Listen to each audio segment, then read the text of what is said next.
All right, so 7 o'clock. We'll go ahead and get started here. And this is LDR 300, University of Mount Olive. It's Tuesday, the 16th of January, 2024. My name is Russ Jamison. I'm the instructor. And you should see my screen. And on that screen, you'll see this is the textbook for the course. We're using the 8th edition out of Richard Daff's The Leadership Experience. This is published by Cengage. Very comprehensive text, very good text. So I'm going to give this a couple of minutes to see if anybody joins us. If not, I'll cover a little bit of last week. I'll cover what's to be expected this week, and then let you get out of here. So bear with me. All right, so let's talk about a few things here. This course started on Monday, the 8th of January, 2024. Last week, I had to cancel the Zoom session. I apologize for that. I had something that crept up on me. Also turned out to be a night of a storm, so we did have our power flicker a little bit, so that might have interrupted a little bit. But in the end, I don't lightly cancel these sessions. These are not mandatory. It's your decision whether you want to attend or not. I encourage you to, because this gives you an opportunity to talk to me one-on-one, direct, not unlike office hours. But again, not mandatory. I will post these. I do post these to Moodle and into YouTube so that you may view later on if you so desire. And hopefully there'll be something here that helps you out. As always, you can contact me. Predominantly, I ask that you contact me through the Student Lounge. You will see a request for help forum. That goes out to everybody so that if you do have an issue and a fellow student can answer your request for assistance, you're certainly free and welcome to do so. It's good to use that forum because you may have a question that others have, and that we can all share it. As it is, many of you know that if you email me, I am able to turn your emails around, not necessarily within minutes, but certainly within hours, certainly nothing more than a day. I try to get the response to you that same day if I can. Now, that may not necessarily hold true if it's midnight. It may be a few hours before I get you. Okay. If it is an emergency, you certainly have my phone number so that you may call or send a text. So far, none of you have had to do that, which I appreciate. Again, that's always an option. All right. I'm sorry, I have my phone on and I just seeing who was calling. Okay. So this course, like I said, started on 8th of January. So we are now in week 2. We will end this course at the 7.4 week mark, which makes it Wednesday, the 28th of February. It's the day we will end this. All right. As you can see from the Moodle shell, I always want you to check your announcement section whenever you log in. And we will note that here's the syllabus, of course, and a primer on attendance and participation, just to let you know what I expect. This is attendance. That section is for me. That's where I take the attendance. Attendance is taken with every Sunday. It's based on, like I said, this above, which means active participation. Merely logging on to Moodle or looking at Moodle is not considered active participation. You must have an activity of some sort. which means taking the quiz, posting on discussion forum, or the like. You also emailing me and contacting me, having a conversation also will count as attendance, dependent on, excuse me, I apologize for that yawn, um, depending on the content of that conversation. Okay. As always, if we're going to miss an assignment, we're going to be late, then what I want to see happen is try to contact me beforehand, if you will, so that we may work alternate arrangements.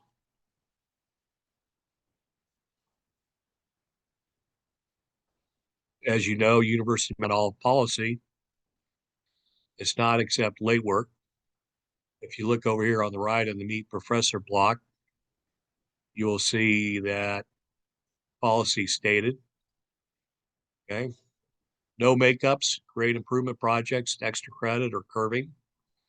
No late work accepted. Okay. And then an issue of whether we round or not. I retain the discretion on that. All right.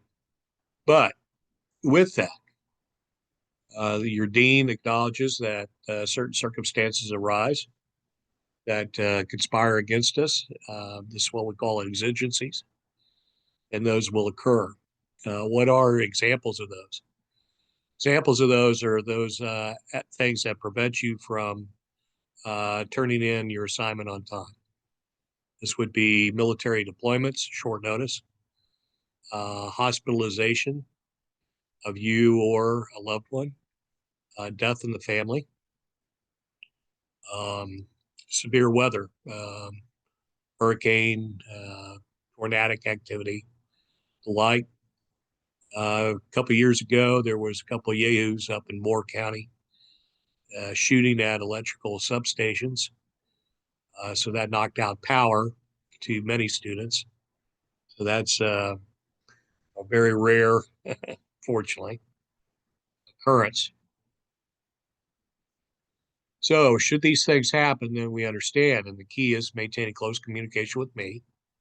Alert me as much as feasible ahead of the time so we can work out that arrangement. All right.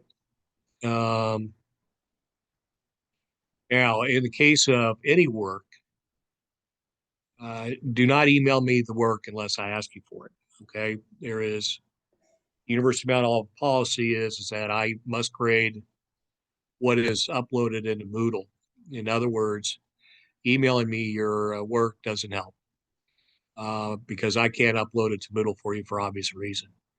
You must upload it. So what needs to happen is I need to open up Moodle on a lot of these because they'll close out based on timings so that you can upload your work.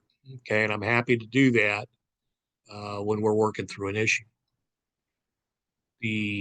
So again, unless I ask you for it, please don't bother emailing me. We need to work out. And this the same is true when you come in for a request for additional time on a project or an assignment. Okay.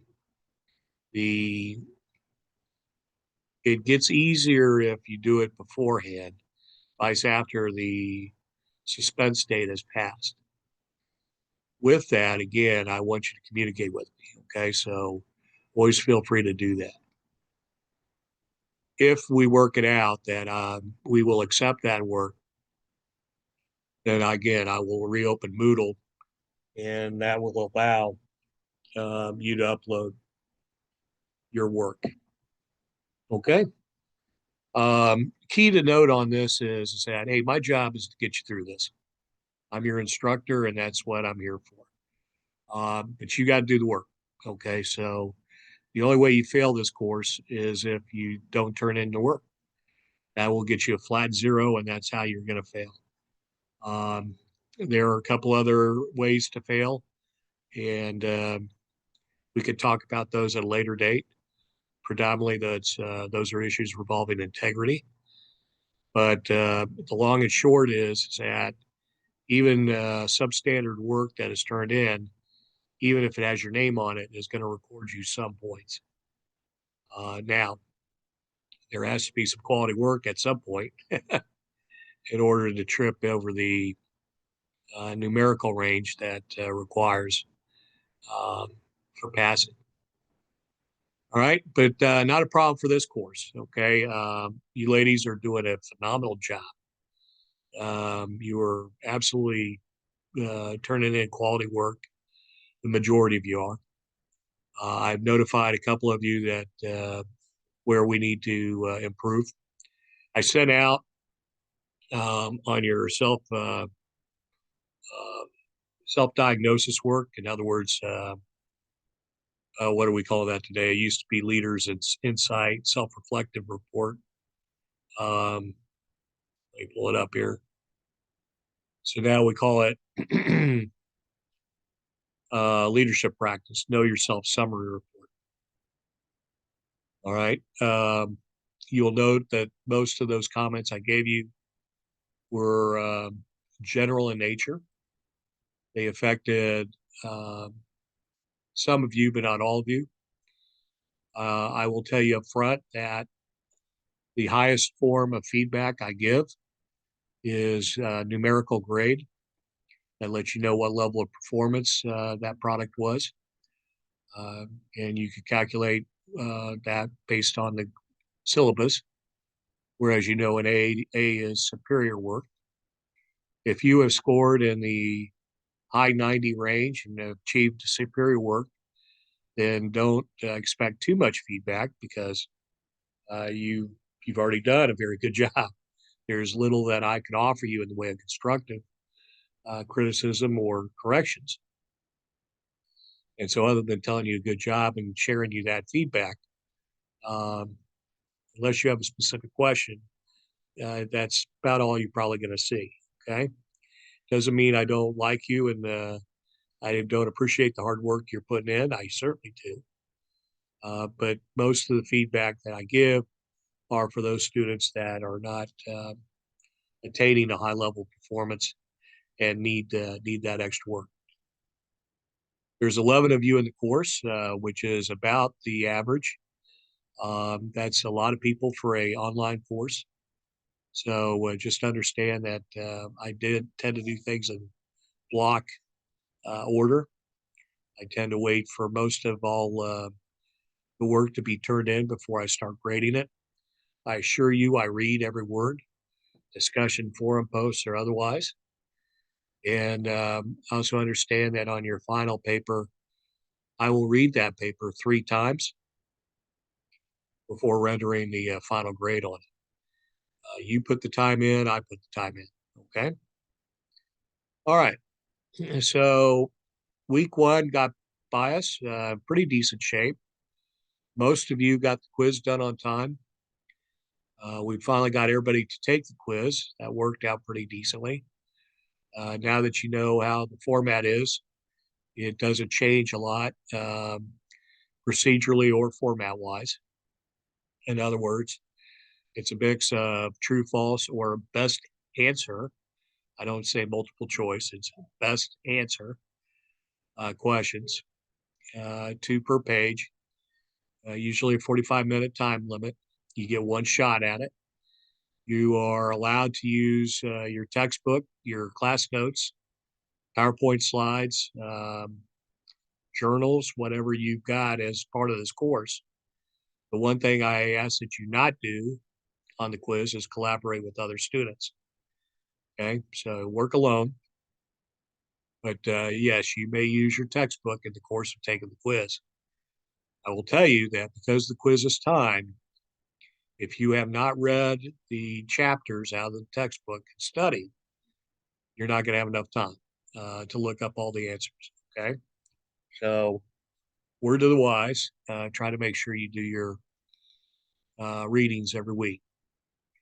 All right. Those are published under each week under the to do list. Read the chapters. In this case, it was chapters 1 and 2. And then I want you to accomplish 4 things.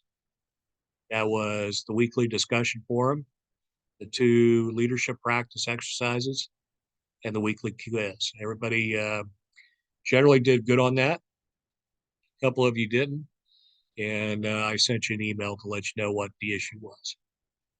And I'm ready to discuss that with you at any time if you so desire. The discussion forum, the questions were difference between terms management and leadership, and then why is leadership considered both an art and a science? Many of you picked up on the differences that predominantly we were looking for. That is, management and leadership are co-mingled, have many of the same aspects of it, but management is more of your day-to-day activities, process. Leadership is your vision and moving an organization to implement that change. Okay, so top level. The why is leadership considered both an art and science? Use the analogy of teaching somebody how to paint. There's a science to painting, how to mix colors, how to manufacture brush strokes, how to capture lines and details and perspectives, and what type of canvas to use, what certain paint types will do on certain media. That's the science. The art is your expression of in the use of those tools. And so art and science and leadership aspect, you are learning some of the science of leadership because we have plenty now of theories, principles, models. The if you think Maslow's hierarchy of needs-based motivation, Herzberg's two-factor theory, theory X, theory Y. And people, we talk about um, path goal planning and the like. Okay, so the science. Again, the art is in your expression and implementation. You and I may see a similar situation that requires leadership, but you may choose to go after it a different way than I do. That doesn't mean one is right, the other is wrong necessarily. And in this course, I will articulate that. Okay, it may not be an avenue that I would have taken, but there's nothing necessarily wrong with the approach. Again, it all gets down to how you make that influence on people to get them to do what they need to be doing. And that isn't the same for everybody. So we generally try to find out why you advocated a course of action. Okay. Do you understand what that model, principle, theory does and says? And then do you understand how to implement it? Okay. And so that's really what I'm after. I'm more interested in hearing what you have to say than a simple regurgitation of the text, although I do want you to bring the text into your answers. In other words, show me that you've learned something and pull it straight out of the DAF text, please. In part, that's what your grade is based off, mastery of the course objectives. The DAF text is the textbook for this course. So therefore, the course objectives involve mastery of what is in that text.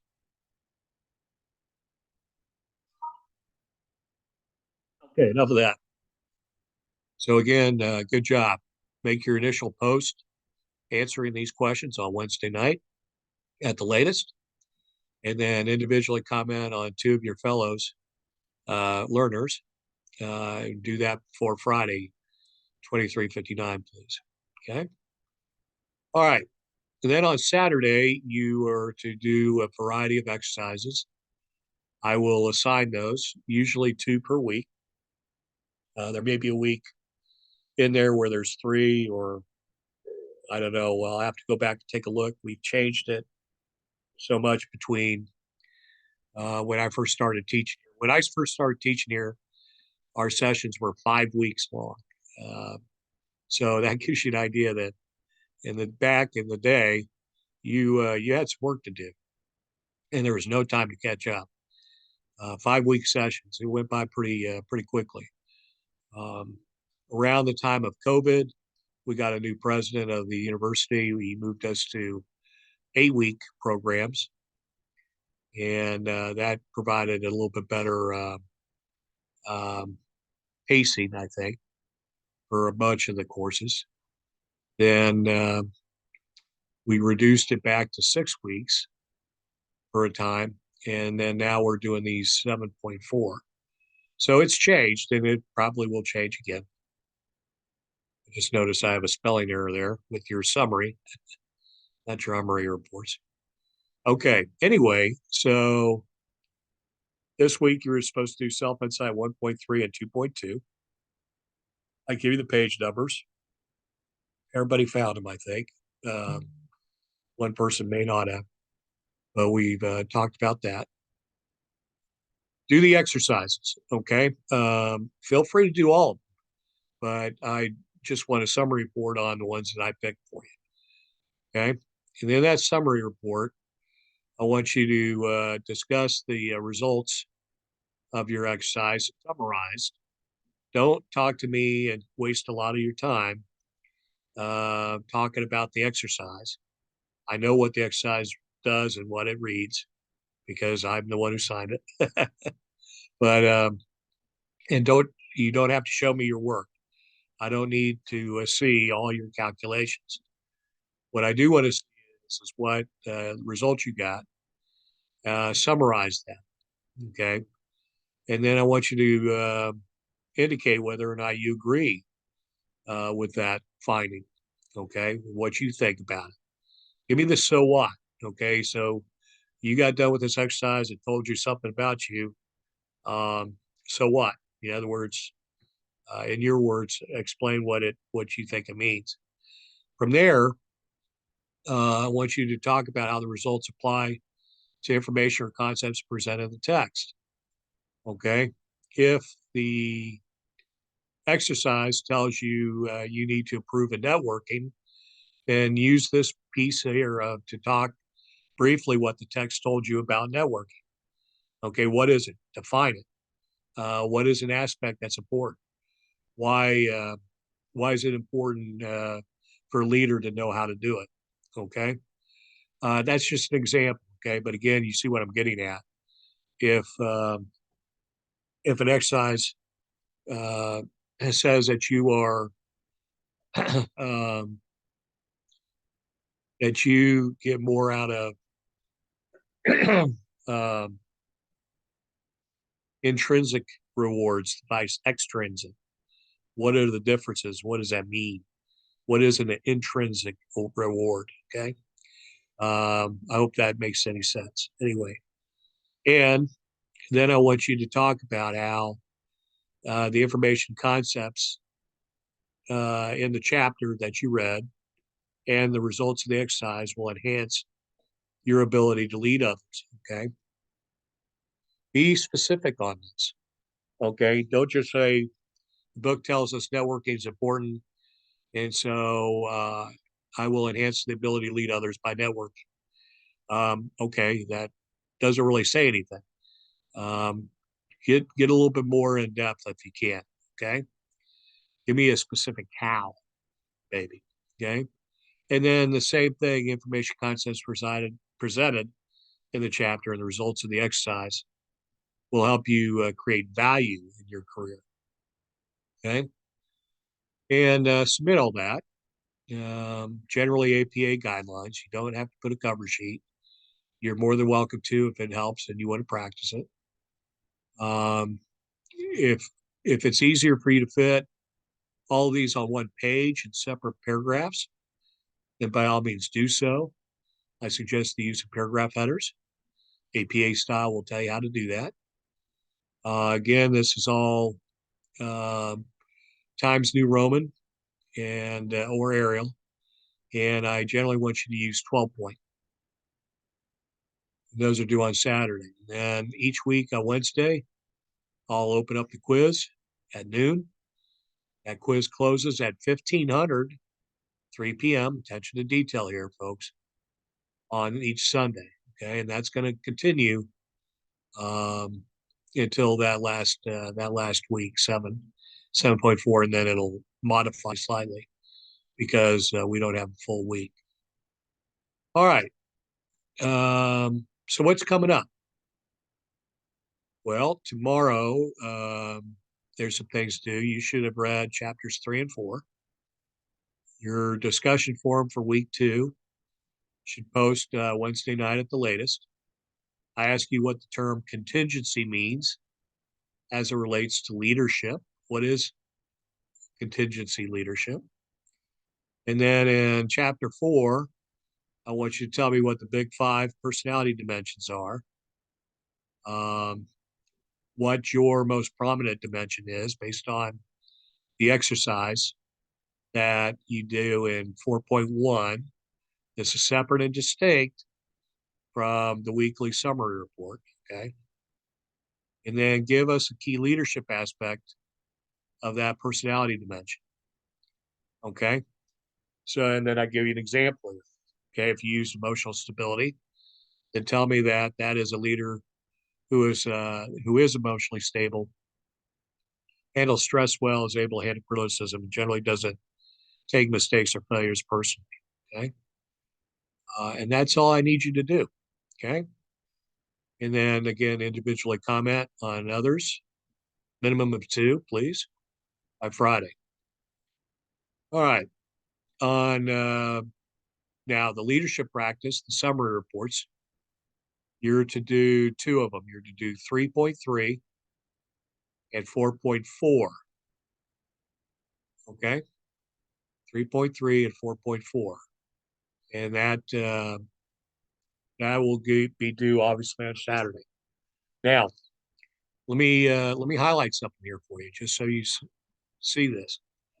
Okay, and I gave it to you in a note, and that is that your summary reports that you're doing every week will serve as a basis for completing your leadership effectiveness paper. In other words, time spent now is well served because you're going to use some of this information, not all of it, in your final paper that's due on week 7. All right, we'll talk more about that at a later date. Okay, again, week 2 quiz will open on Wednesday. In this case, tomorrow at noon. It'll be based on chapters 3 and 4. Again, you have 45 minutes, 1 attempt, right? So try to take it where you won't be interrupted.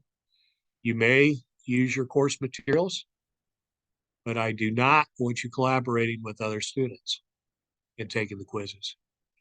I want you to have that done before 1500, 3 p.m. on Sunday, the 21st. Okay, I mentioned PowerPoint slides at the bottom of every week. Here's the instruction materials resources. Here's where you find the PowerPoint slides for week 2. That may help you some if and it's there for your use. Okay, so it's almost 7:30, so I'm going to end this. As I said, we'll talk final leadership paper later, but that's in the syllabus and it's here in the Moodle, so you can certainly jump ahead and take a look at it. I encourage you. I encourage you to do so. I don't have a problem with people working ahead. That's your prerogative. I do ask that you try not to get so far ahead that you leave all your fellow students behind, and we're trying to do things um, without you. Okay. Um, and just be cognizant of, if you are working ahead, that you've done the reading, right? And there are some things that are suited for working far ahead. As an example, the quizzes. If it turns out that you will need the quiz open on a unique date and time to accommodate your schedule, then certainly communicate that with me beforehand, and we'll work to meet that. All right. I think that's probably enough for one day. I'm going to end this since nobody joined us. Again, not a problem. Certainly not a mandatory session, but again, you may want to take advantage of it in the future. As it is, I will sign this off, asking you all to have a good night. Appreciate your time and interest.